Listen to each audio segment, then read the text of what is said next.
Hola, buenos días a todos.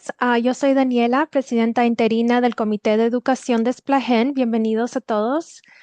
Les quiero agradecer por atender el seminario web llamado Errores innatos del metabolismo y tamizaje neonatal, reconocimiento clínico y el rol del asesor genético. Y antes de comenzar con el contenido principal, quiero mencionar que como cortesía para el presentador, todos los asistentes han sido silenciados y sus cámaras han sido apagadas. Por favor, utilicen el cuadro de preguntas y respuestas de Zoom si tienen alguna pregunta durante la presentación, y las preguntas se leerán en voz alta durante los últimos 10 minutos del seminario web. También lo que pueden hacer es levantar la mano si gustan hablar y hacer su pregunta en vivo. En esta presentación nosotros estamos grabando y se llegará a postular en YouTube.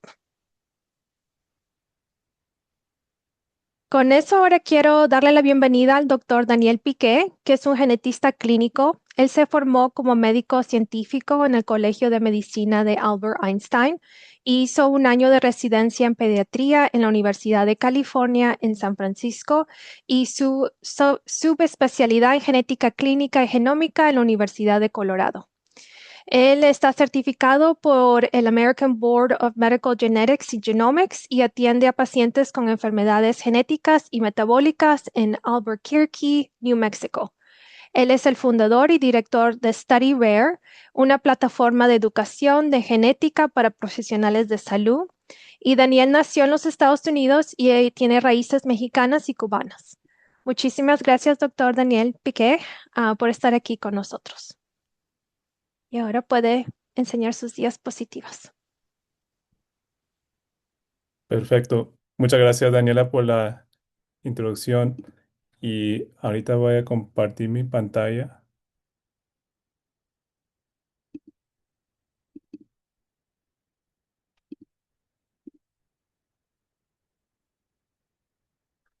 A ver, entonces comienzo con los objetivos de aprendizaje del día de hoy. Tenemos tres. Entonces, el primer objetivo va a ser identificar los principales grupos de errores innatos de metabolismo que se abrevian como EIM y también los signos clínicos de alarma que orientan la sospecha diagnóstica. Vamos a pasar como unas tres o cuatro diapositivas aquí, viendo cómo se clasifican esos errores y también por qué son importantes clasificarlos de esta forma. Eh, el segundo objetivo es de relacionar el tamizaje neonatal y las pruebas diagnósticas con la detección temprana y el manejo oportuno de los EIM. Esto también es muy importante, eh, y vamos a ver por qué ahora en unos minutos. Y el tercer objetivo es de ilustrar el papel del asesor genético y la importancia de los aspectos psicosociales y éticos en el acompañamiento de las familias afectadas. Y esto es muy importante porque encontrarse con muchas de las enfermedades o las condiciones genéticas que yo veo, quizás nada más vea a ese paciente una vez o dos veces. En contraste, los pacientes que tienen errores innatos de metabolismo, muchas veces yo los veo varias veces, dos veces al año, ya por varios años. Entonces, ahí hay una oportunidad para formar una relación longitudinal con esos pacientes.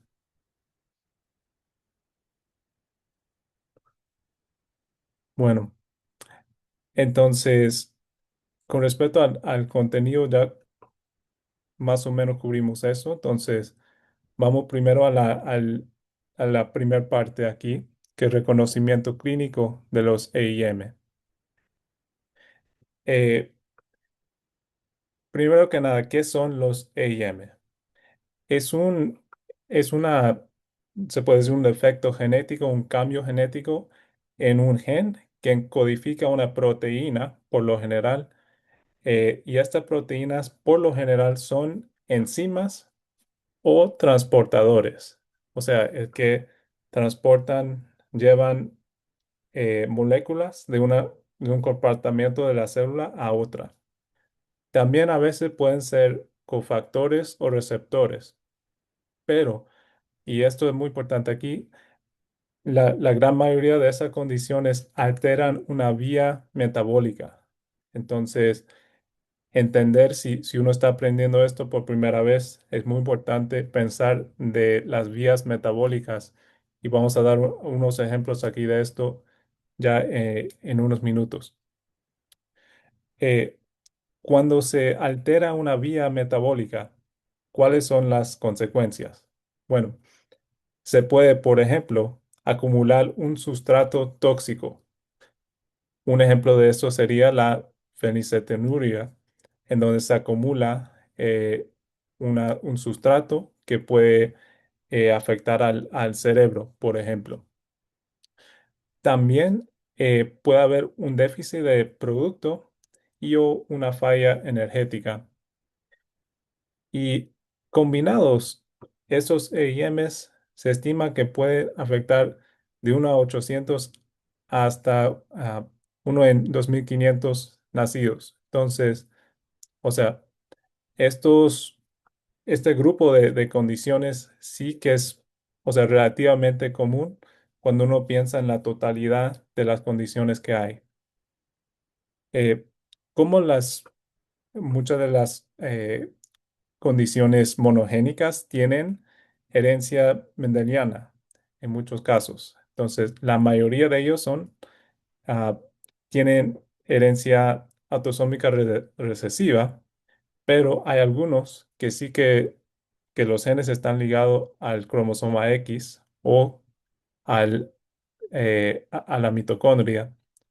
Entonces, eso también tiene muchos, es importante reconocer cuáles son las enfermedades que están ligadas, por ejemplo, especialmente al cromosoma X, porque eso puede afectar eh, la consejería, o sea, a quién le estás diciendo quién puede estar potencialmente afectado por esas condiciones.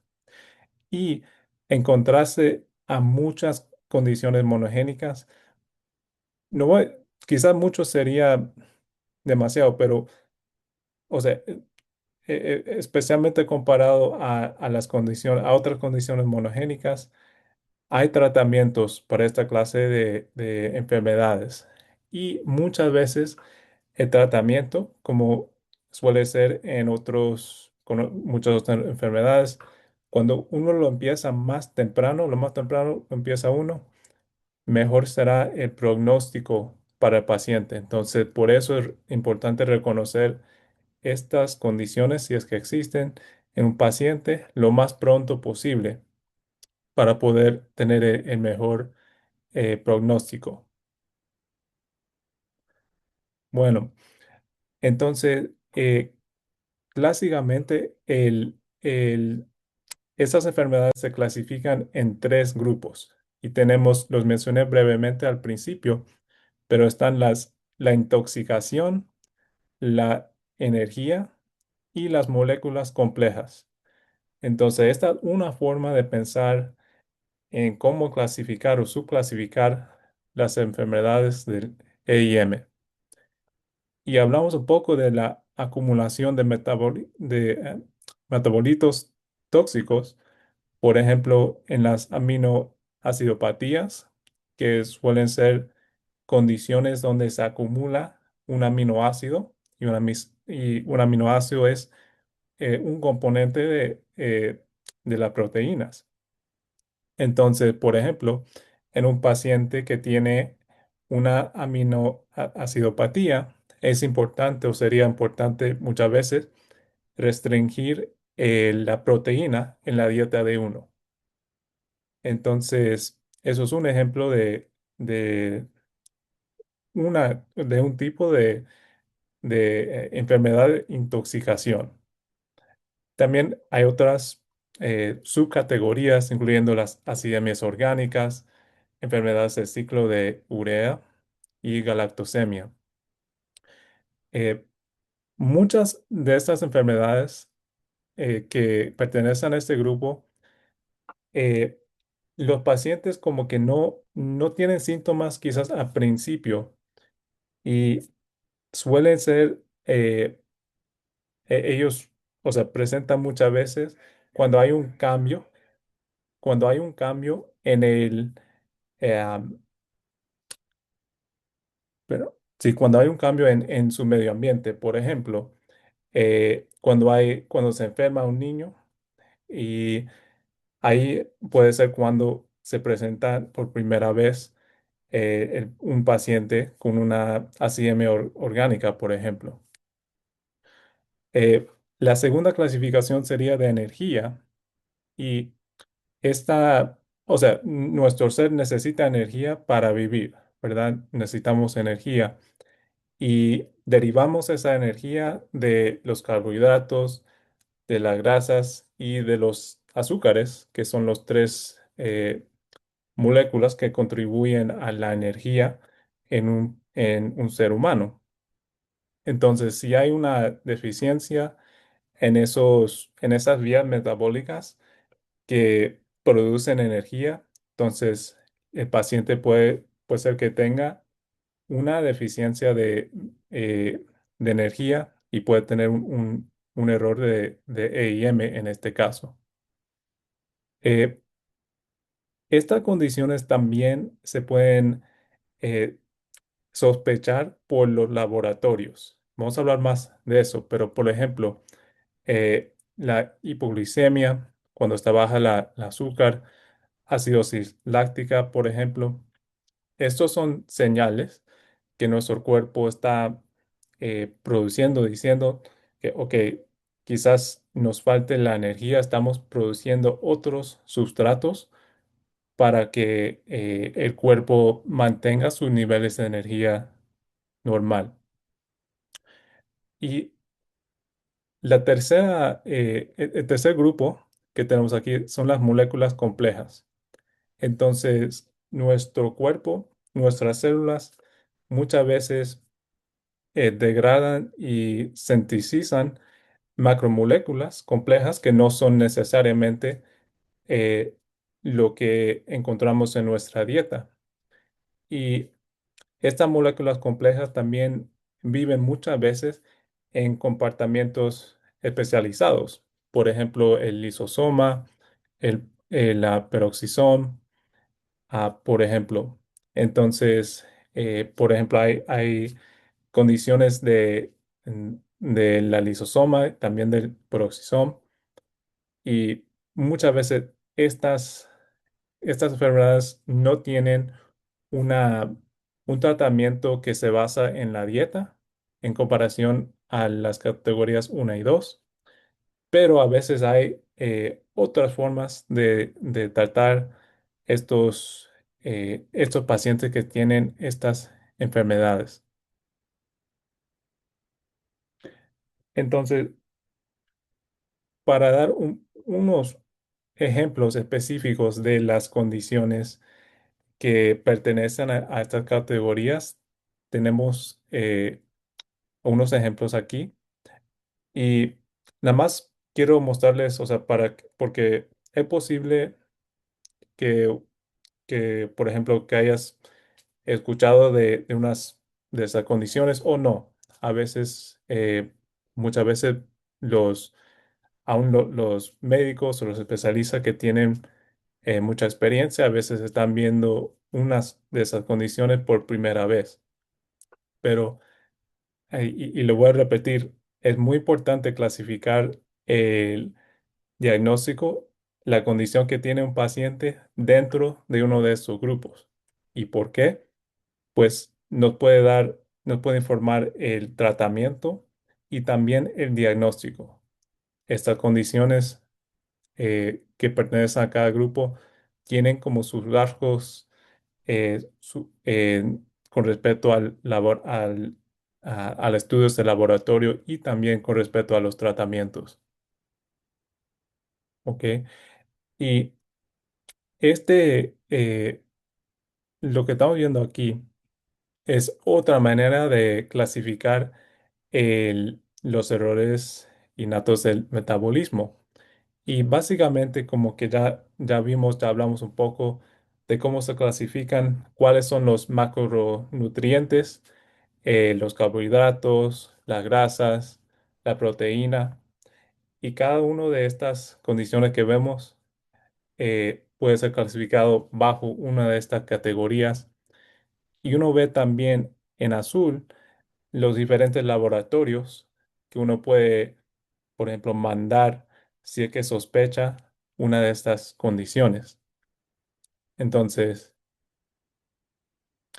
eh, ahora vamos a hablar un poco de cuáles serían las banderas rojas, o sea, los signos de alarma, cuándo debería uno de sospechar un EIM. Bueno, muchas veces y clásicamente, como se describe en los libros de texto, eh, muchas de esas condiciones aparecen más o menos en el recién nacido. Y especialmente cuando un paciente o cuando el equipo médico piensa que un recién nacido tiene sepsis, o sea, una infección, pero sacaron cultivos y salieron negativos y no está respondiendo el paciente al antibióticos. Entonces, eso es un caso donde se debe sospechar un EIM. Los pacientes sí que pueden presentar con letargía, hipotonía y convulsiones, es decir, encefalopatía, vómitos, taquipnia, todos estos síntomas que también pueden presentar en un paciente que tiene una infección. Y aquí estamos diciendo que, como mencionamos ya, muchas veces hay un intervalo que está libre de síntomas. Entonces, es decir, esos pacientes no presentan inmediatamente después de que nazcan, sino 2 o 3 días o una semana después de que nazcan. Bueno, entonces, ¿cuáles serían los claves del laboratorio? Eh, eh, mencionamos algunos ya, pero por ejemplo, un paciente que tiene una acidosis metabólica eh, con un ANAN-GAP que está elevado, esto nos está diciendo que hay algún ácido que está en la sangre que no podemos detectar, y esos pacientes posiblemente pueden tener una acidemia orgánica. O sea, ese es el ácido orgánico es lo que está creando la acidosis metabólica en estos pacientes. Hiperamonemia casi siempre, especialmente un recién nacido, eh, va a ser un error innato de metabolismo, especialmente la hiperamonemia que es súper alta, especialmente si es un niño. Ah, muchas veces hay una condición llamado OTC que está vinculado al cromosoma X, que se presenta así, básicamente en los niños que tienen hiperamonemia en el periodo, eh, o sea, 2 o 3 días después de nacer. Y también la hipoglicemia, es decir, un niño que no puede mantener sus niveles de glucosa sin tener que, eh, sí, o sea, así ellos mismos necesitan, eh, por ejemplo, estar necesitan tener una línea intravenosa para mantener sus niveles de glucosa. Eh, Otra clave sería la cetosis desproporcionada o la falta de cetosis cuando se espera. Entonces, esas cetonas también pueden ser una clave que nos puede indicar, ok, este paciente es posible que tenga un EIM. Entonces, estos dos primeros puntos se enfocan en los recién nacidos, pero también se puede presentar estas condiciones en un niño mayor o a veces en un adulto por primera vez. Entonces, siempre y cuando un médico, cualquiera, tiene un paciente con síntomas que no se explican, que se están empeorando o que, por ejemplo, uno se enferma y después se recupera, se enferma y se recupera. Esos son los casos donde se debe sospechar un EIM. Y muchas veces no hay un antecedente familiar, pero si lo hay, entonces definitivamente eso puede ayudar con el diagnóstico.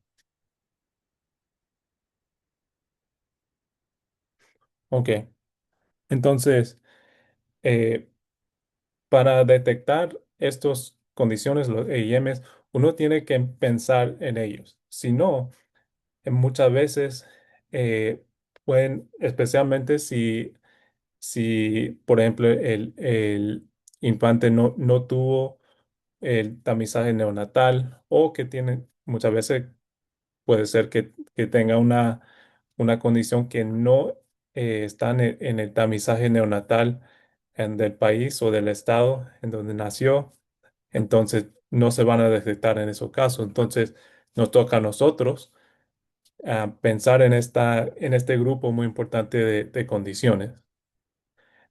Entonces, eh, hablamos ya un poco de los estudios y estos estudios serían estudios de laboratorio que se mandarían para cualquier niño, especialmente un recién nacido, que está enfermo y que no se sabe por qué. Eh, Muchas veces, y eso es muy importante también, los metabolitos que están altos o bajos eh, se presentan muy claramente durante la crisis y después de la crisis a veces no es tan claro si hay una elevación o no. Eso no es siempre el caso, pero muchas veces es mejor tomar una muestra de laboratorio cuando el paciente esté enfermo y no después. Y vamos a hablar más, tenemos una sección para el rol del asesor genético, pero eh, vamos a hablar de cómo se integra básicamente los estudios de laboratorio, la historia clínica y cómo se confirma este diagnóstico y el rol del asesor genético en esto. Ok. Bueno, la segunda parte se va a enfocar en el tamizaje neonatal y el diagnóstico de esas condiciones, ya que hablamos como de una eh, eh, perspectiva muy amplia de estas condiciones. Eh, Específicamente, el tamizaje neonatal es una intervención de salud pública que ha salvado a muchos niños. Y vamos a hablar de lo que es y cómo empezó, pero es un programa de salud pública, pero no es una prueba diagnóstica. O sea, está diseñado para detectar a los niños, a los recién nacidos que son presintomáticos. Entonces, presintomáticos, entonces, por lo general, uno no va a ver condiciones que ya tienen síntomas muy aparentes en el tamizaje neonatal, porque si eso fuera el caso, o sea, uno no necesita una prueba separada para detectar una condición que ya está claro por tu examen físico o por otras causas. Entonces, eh, las condiciones que suelen estar en este tamizaje neonatal eh, son también por lo general tratables. O sea, hay algún tratamiento, algo que podemos hacer para estos pacientes para prevenir daño irreversible que puede pasar si no detectamos y tratamos a esos pacientes a tiempo. Entonces, eh, aquí decimos que es muy importante básicamente tratar de identificar a estos niños antes de que tengan síntomas. Entonces, ya cuando tengan síntomas van a llegar a la atención médica, pero es posible que en ese punto sea demasiado tarde. Desafortunadamente, ya pudiera haber ocurrido el insulto al cerebro, por ejemplo, y en esos casos, pues perdimos la oportunidad de, de ayudar a ese niño antes de que pasara eso. Entonces, eh, se ha publicado antes criterios de cuáles condiciones deberían estar en este tamizaje neonatal, porque uno se imagina, o sea, hay bastantes condiciones metabólicas y genéticas. Entonces, ¿cuáles deberíamos incluir en ese tamizaje para todos los niños eh, al nacer? Entonces, ya hablamos un poco de que necesitamos, o por ejemplo, por lo general hay a que haya un tratamiento eficaz, que haya una prueba aceptable, que haya, o sea, que lo podamos detectar con alta confianza y que sea una condición, pues, importante de la perspectiva que haya algún tratamiento para esta condición. Entonces, la prueba en sí es básicamente una gota de sangre en la mayoría de los casos. Y con esa gota de sangre se puede hacer estudios eh, para docenas de condiciones metabólicas. Y por lo general, esta muestra se toma como 1 a 2 días después de nacer.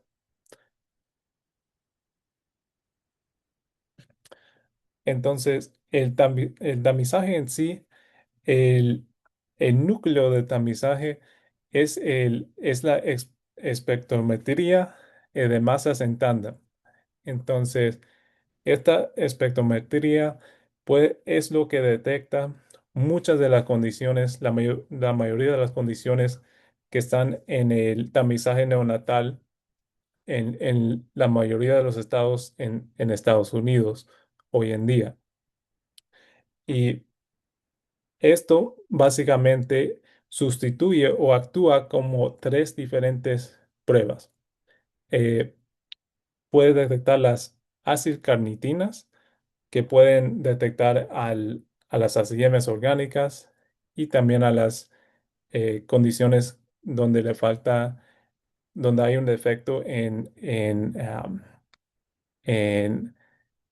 las grasas, en convertirlos en energía. Y también puede funcionar como una, una prueba de aminoácidos. Y esto puede detectar a los aminoacidopatías. También está eh, hay una prueba separada para los ácidos orgánicos, que también a veces este MSMS puede detectar. Y por lo menos en Estados Unidos, el MSMS se complementa con otros estudios. Entonces, hay estudios enzimáticos, hay inmunoensayos y también hay estudios moleculares. Pero todo eso se puede hacer a través de esa gota de sangre que se colecta del recién nacido.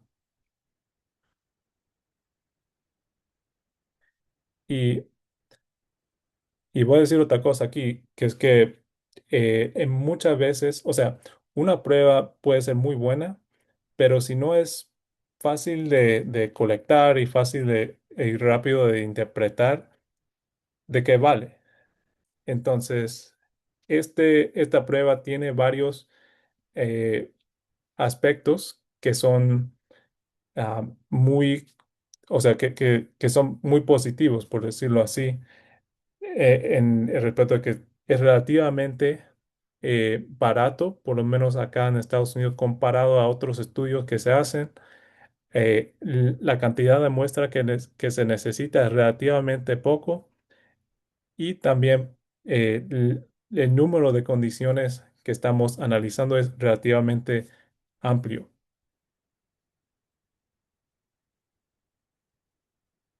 Y no hay muchas pruebas así cuando pensamos en las pruebas en los estudios de laboratorio. Entonces, con respecto a la actualidad, o sea, ¿cuáles son las condiciones que están en estos paneles? Entonces, en Estados Unidos hay un comité que se llama el RUSP, que es un panel al nivel nacional que recomienda condiciones que cada estado debería de tener en el tamizaje neonatal. Y quiero mencionar algunas cosas.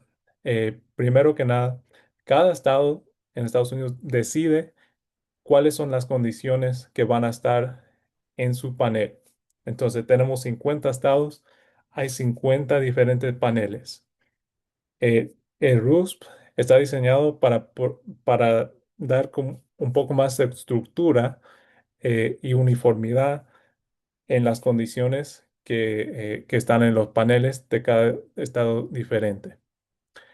Eh, en Latinoamérica también hay mucha diferencia de país a país con respecto a cuáles condiciones existen en el panel, si es que tiene el país un programa, unas recomendaciones nacionales que no todos los países tienen. Ah, entonces, algunos países eh, empiezan o tienen el hipotiroidismo como la condición que está en el tamizaje neonatal. Ah, pero también hay otros, como Costa Rica, que tienen programas más amplios que incluyen varias enfermedades. Entonces, eso también es muy importante saber cuando uno está eh, tomando una historia médica, por ejemplo, con un niño que está enfermo. eh, es importante preguntar, o sea, dónde es que nació, recibió, usted sabe si recibió el tamizaje neonatal o no, porque dependiendo de dónde nació, eso puede afectar directamente cuáles condiciones el niño habría sido, o habría tenido una prueba para eso. Entonces, el tamizaje neonatal es una prueba, pero no es un diagnóstico. Entonces, eso también es muy importante para repetir o para saber, porque estas pruebas están diseñadas con una sensitividad muy alta. Es decir, van a haber muchos falsos positivos y la prueba en sí está diseñado de tal forma. Lo peor en este caso sería identificar o de no identificar un paciente que pudiera haber sido tratado, que pudiera haber sido detectado y tratado y quizás salvado. Entonces, aceptamos eso que en cambio de tener, o sea, un nivel de sensitividad muy alta, que es decir, que vamos a detectar la mayoría de los pacientes que, eh, que son positivos, pero también vamos a detectar algunos de los pacientes que no, en verdad, que no son positivos, es decir, que son falsos positivos. Y esto varía, la ruta, por decirlo así, varía de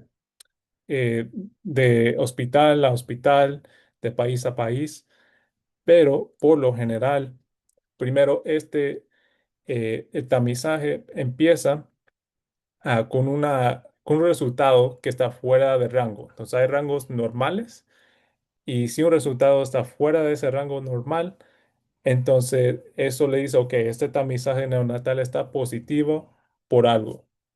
Entonces, dependiendo de la condición, hay algunas condiciones cuando sale uno de sus resultados positivos que se necesita una notificación urgente. Es decir, que muchas veces ese mismo día tenemos que ver a esa paciente, que, eh, eh, que ofrecerles eh, datos a los médicos que están cuidando al paciente hacer estudios de laboratorio, por ejemplo, y eso porque esos pacientes, y tenemos algunos ejemplos aquí, que se pueden descompensar muy rápidamente, ah, si es que no hacemos algo. Y la tercera sería el seguimiento con un centro metabólico, y eso también varía.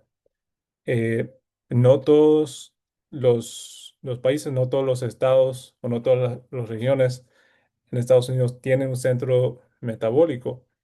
Entonces, dependiendo de dónde estés, eso va a determinar cuánto apoyo tendrás con respecto a esas condiciones.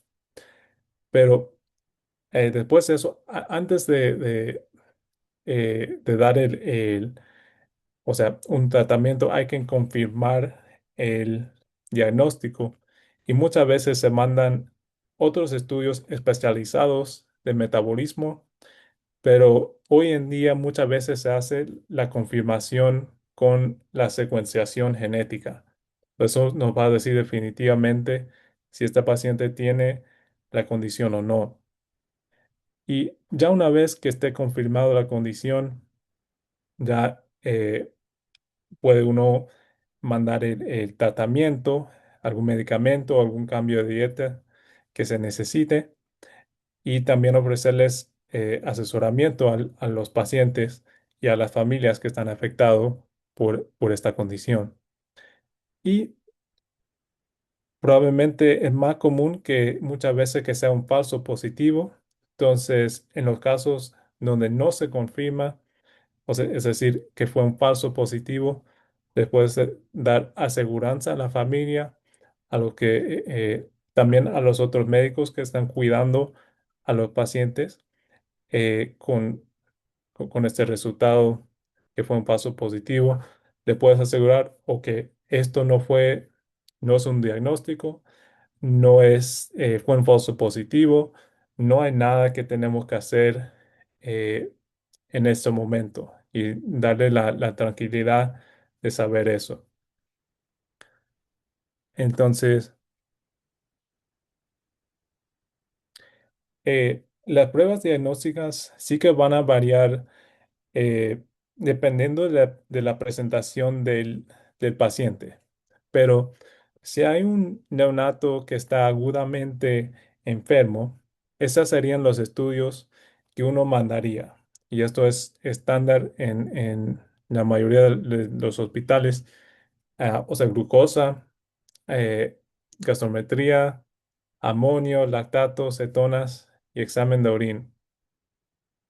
Eh, Después de eso, se puede mandar estudios especializados y ya hablamos un poco de esos estudios, que esos estudios en muchos laboratorios eh, no se hacen, entonces se tienen que mandar muchas veces a un centro especializado, una compañía de laboratorios que ofrece estos estudios. Y lo otro, pues, si es que si todavía sigue la preocupación por una de estas condiciones, ahí es cuando se va a mandar el estudio genético, la secuenciación, para confirmar el diagnóstico. Y acá en Estados Unidos, muchas veces para los niños que están críticos, que están enfermos, que están en la unidad de cuidado intensivos, muchas veces se mandará una secuenciación rápida para ellos, si es que se ofrece ese servicio en ese hospital. Y eso es porque si podemos llegar a un diagnóstico más rápido, es posible que podamos ayudar y quizás salvar al paciente, pero solo si sabemos el diagnóstico. Y esto también es muy importante porque el diagnóstico muchas veces, y especialmente si, por ejemplo, hay un variante de significado incierto, en la secuenciación genómica, ahí es donde los estudios bioquímicos también nos pueden ayudar. Entonces, nos pueden decir, ok, esta paciente de veras tiene esta condición o no. Ok, entonces tenemos unos casos clínicos que vamos a hablar ahorita. Eh, el caso uno es de la fenilcetonuria y esta condición es una de las más comunes y fue una de las que primero fue reconocida como un EIM. Y eso también a veces la gente piensa que esta condición como que los niños presentan así con una enfermedad aguda, pero esto no es el caso. Entonces, esta condición, si no fuera por el tamizaje neonatal, la mayoría de los casos serían asintomáticos. Entonces, pero es una enfermedad crónica y a través de las semanas, de los meses, de los años, los niveles altos de fenilalanina pueden llegar a causar una discapacidad intelectual, convulsiones también, y solo si no se trata este paciente. Si es que se detecta y si se puede comenzar una dieta restringida en la fenilalanina, entonces ahí es cuando eh, le puedes prevenir estas consecuencias. Eh, Hablamos de cómo muchas de esas condiciones se deben a una enzima. Entonces aquí tenemos la fenilalanina hidroxilasa, que es la enzima que convierte la fenilalanina a la tirosina. Entonces, eso es la vía metabólica de esta enfermedad. Entonces, ya cuando uno entiende o cuando uno piensa de la perspectiva de esta vía metabólica, ya la confirmación y hasta el tratamiento se ponen más claros. Entonces, si tenemos un defecto en la habilidad de convertir la fenilalanina a la tirosina, entonces vamos a tener más fenilalanina en la sangre y eso es exactamente lo que vemos. Y el tratamiento sería de prevenir la acumulación de la fenilalanina en la sangre. Y eso es lo que hacemos con la dieta, fórmula médica y saproalterina, que es un cofactor para esta enzima. Entonces, tienes que tener eh, actividad residua en esta enzima para que funcione este cofactor y no funciona en todos los pacientes. Hay algunos pacientes que también eh, pueden ser tratados con una enzima artificial que básicamente hace algo muy parecido al PAH, a esta enzima nativa, que puede también funcionar para reducir y bajar la cantidad de fenilalanina en el cuerpo. Eh, Otro caso que también es muy importante reconocer es la fenilcetonuria materna. Ah, si la mamá tiene fenilcetonuria, eh, el nivel alto de fenilalanina puede causar daño, puede ser un teratógeno para el bebé. Y eso es, o sea, no importa si el bebé tiene eh, esta condición o no, es el nivel alto de fenilalanina en la mamá que causa el, esta condición en los niños. Y esto es durante el embarazo solamente. ¿Ok? Entonces, vamos a hacer un caso más y después, porque quiero dejar un poco de tiempo para las preguntas, si es que hay preguntas. Pero este caso es de una condición que se llama MSUD. Y esta condición presenta clásicamente a los pocos días, entonces un paciente, por ejemplo, de 3 o 4 días de nacido, que presenta con una encefalopatía, letargia, no quiere comer y clásicamente eh, un, un olor a jarabe de arce. Eh, en realidad, esto pues no es, no es lo que primero pensa, o sea, uno no va por lo general, estar oliendo el orín del paciente, pero eh, básicamente eso es una de las características de esta condición. En el, la enzima en este caso es una enzima que funciona para convertir algunos aminoácidos a convertirlos en energía. Entonces, específicamente la leucina, la isoleucina y la valina, esos son las tres aminoácidos que van a ser altos, que se procesan a través de esta enzima. Y entonces, la confirmación es de mandar una prueba de aminoácidos en la sangre y en este caso se va a ver niveles altos de esas tres aminoácidos. También hay algo que se llama la aloisoleucina, que es básicamente diagnóstico. Si tú ves eso, va a ser esta condición. Entonces, ya como vimos con la fenilcetonuria, eh, el gol en este caso es de restringir estos aminoácidos, particularmente la leucina, para prevenir la acumulación de esos aminoácidos en el cuerpo, los que causan la enfermedad. Y como muchas de las enfermedades metabólicas, el hígado es el órgano que es más importante, que está, que hace la mayoría de procesamiento de estos sustratos. Entonces, en este caso, un trasplante hepático también puede ser indicado y puede a veces curar al paciente.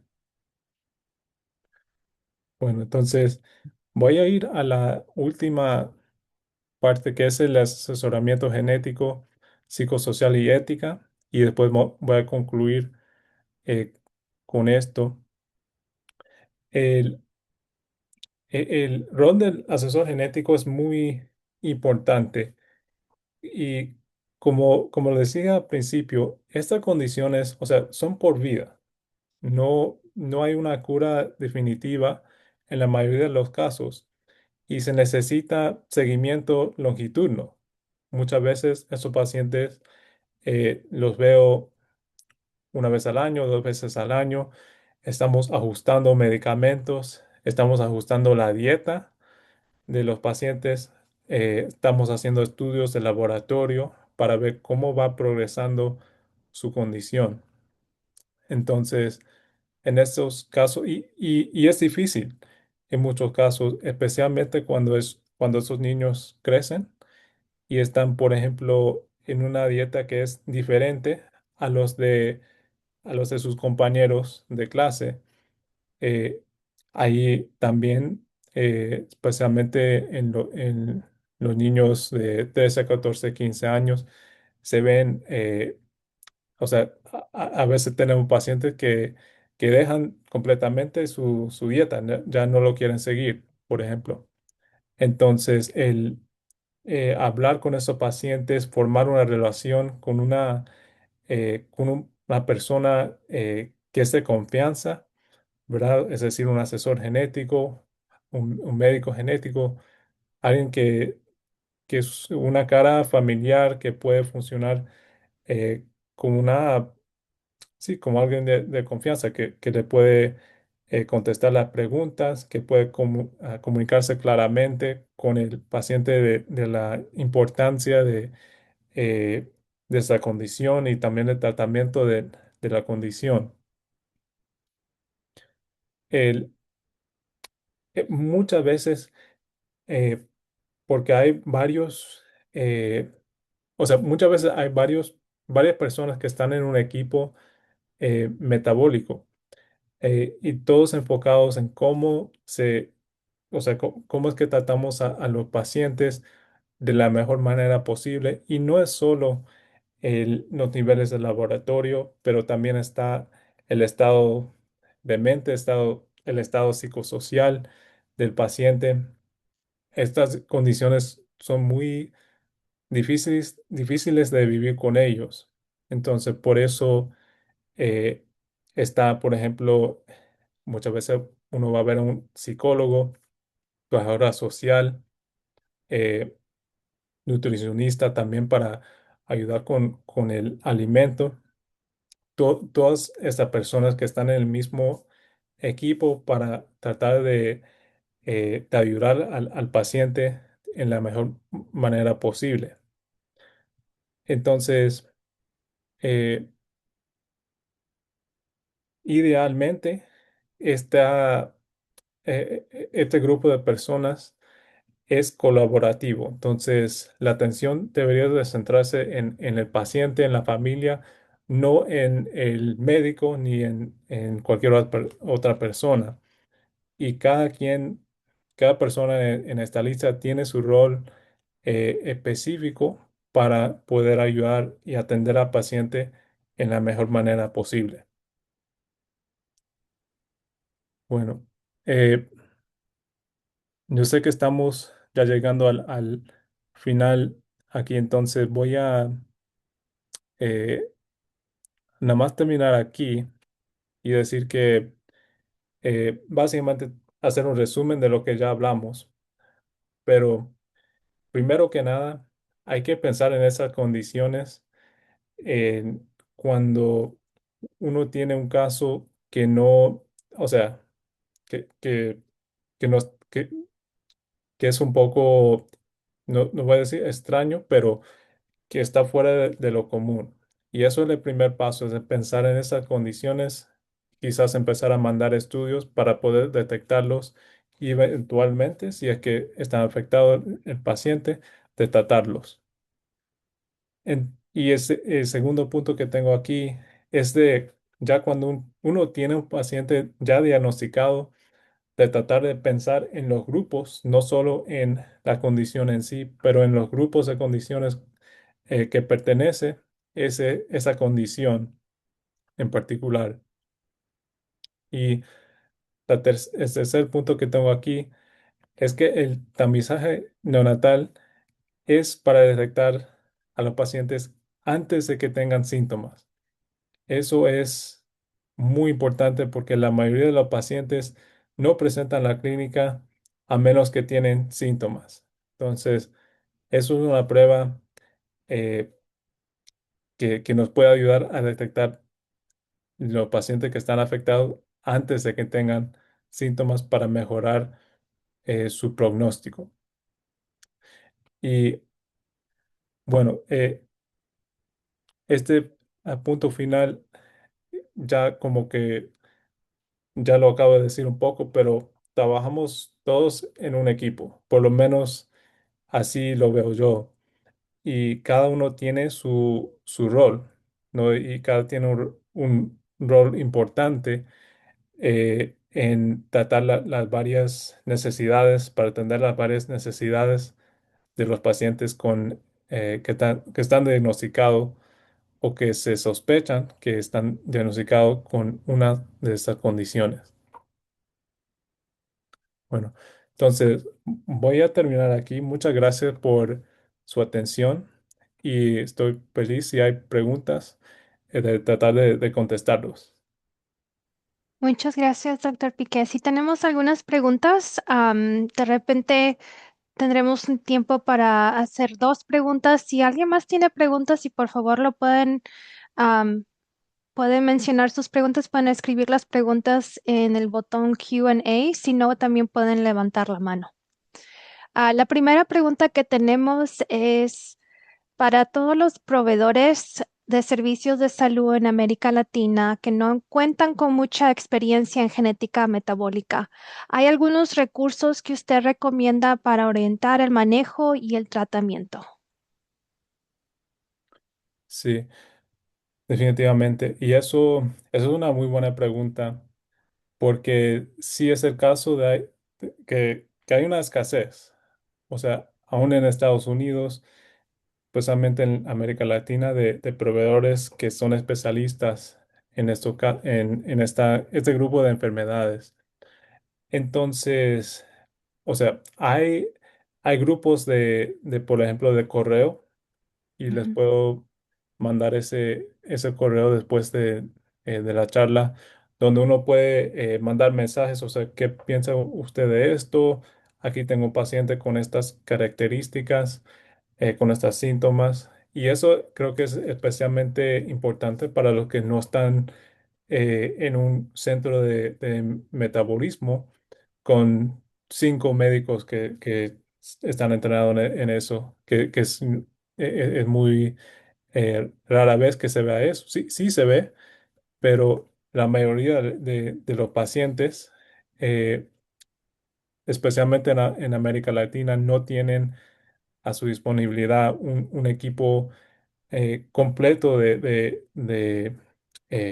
dietéticos, de médicos especialistas en esto, de asesores genéticos, de nutricionistas, etcétera.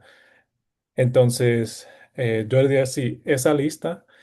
Ah, hay recursos también en línea y yo le puedo mandar, algo que se llama el Vademecum Metabolicum, que es un mm, libro, está en inglés, pero que está en línea, es gratis y que te da como los estudios que uno debe mandar, el tratamiento y, y bueno, pues muchas veces, aún los médicos la gente que tiene mucha experiencia con esto, muchas veces esos casos no son de blanco y negro. Es decir, mm, hay a veces que tienes que o sea, que hacer una decisión que no está tan clara. O sea, de un paciente que no se sabe si tiene esta condición, que está eh, eh, no lo suficientemente enfermo para tener tratamiento o no. Entonces, ahí pues uno no debe hacerlo solo. Es la conclusión y hay recursos para que uno no esté solo haciendo esto. Muchas gracias. Sí, esos recursos suenan estupendos. Si nos puede mandar el enlace, lo podemos poner en nuestro canal de YouTube también si gustan verlo. Le mandamos correo electrónico a las personas se han registrado a la presentación. Tenemos unos 2 minutos. Tengo otra pregunta que hacerle y después de repente una respuesta rápida y una pregunta un poco difícil también de responder, pero acá dice, en algunas regiones solicitar pruebas metabólicas resulta más difícil. Los resultados tardan en llegar debido a que se envían al extranjero o bien las pruebas son costosas. ¿Qué opción tiene sobre cómo abordar estos casos cuando sospecha un trastorno metabólico, pero no disponemos de resultados confirmatorios? Sí, sí, gracias por esa pregunta. También es una excelente pregunta.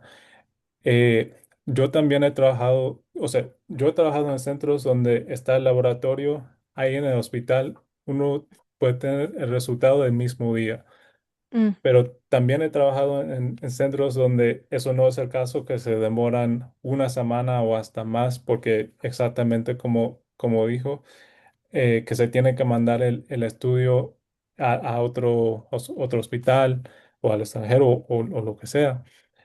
Entonces, en esos casos, y también especialmente si uno tiene, por ejemplo, nada más tiene ciertos recursos o cierta cantidad de dinero, por decirlo así, el paciente nada más tiene cierta cantidad de dinero, de la perspectiva del diagnóstico, la prueba genética, la secuenciación genética sería la manera más económica, más directa de hacer el diagnóstico. mm, Y especialmente porque muchas veces esas pruebas de secuenciación pueden durar hasta menos que una prueba metabólica, si es que lo tienes que mandar a otro país. Pueden durar 2 semanas en algunos casos o hasta más con ciertos estudios. Entonces, si es con respecto al diagnóstico inicial, yo nada más mandaría la secuenciación genómica o la secuenciación de los genes que uno sospecha. Y, pero también está el monitoreo. Si uno, sí, ahí quizás no sea tan urgente, entonces ahí es cuando puede pensar en mandar esos estudios longitudinales para el paciente que uno ve. Pero sí, esos son mis pensamientos con respecto a esas pruebas y de cuándo usarlo, especialmente en situaciones de bajo recurso. Sí, y es difícil también con los límites del financiamiento específicamente. Yo sé que en algunos países personas pueden ir al gobierno, tratar de, explicar su situación. Algunas veces el gobierno puede darle financiamiento, otras veces no. Am, nosotros como en Splagen hemos recibido bastantes correos electrónicos de pacientes que están buscando recursos, tratamos de ayudarlos a conectar con otras organizaciones. Algunas veces organizaciones tienen recursos para poder ayudar con este financiamiento, otras veces no, pero ya si tienen alguna pregunta, los que están escuchando ahí por Zoom, siempre pueden mandarnos un correo electrónico y podemos nosotros conectar a los pacientes también con las personas que sabemos que están dando estos tipos de recursos. Con eso, doctor Daniel, ya estamos ya a tiempo, entonces lo que voy a decir es que en el nombre del Comité de Educación de Splagen, quiero agradecerle a usted por darse su tiempo y explicarnos mucho más sobre la genética metabólica y también agradecerles a todas las personas aquí que han atendido la presentación. Si hay algunas otras preguntas adicionales, nos pueden mandar un correo electrónico a info@splagen.org. La presentación, como le estaba mencionando, está grabada y se va a postular en YouTube dentro de 48 horas. Y la próxima presentación será en un mes o si son parte de Splagen, van a recibir un correo electrónico. Si no, van a poder ver la siguiente presentación en nuestras redes sociales, donde ahí postulamos nuestros eventos. Y con eso, muchísimas gracias a todos y espero que tengan un lindo día. Muchísimas gracias, doctor Pique. Que tengan un buen No. día, cuídese. Sí, muchas gracias, Daniela, muchas gracias a todos. Adiós. Adiós, chao. Chao.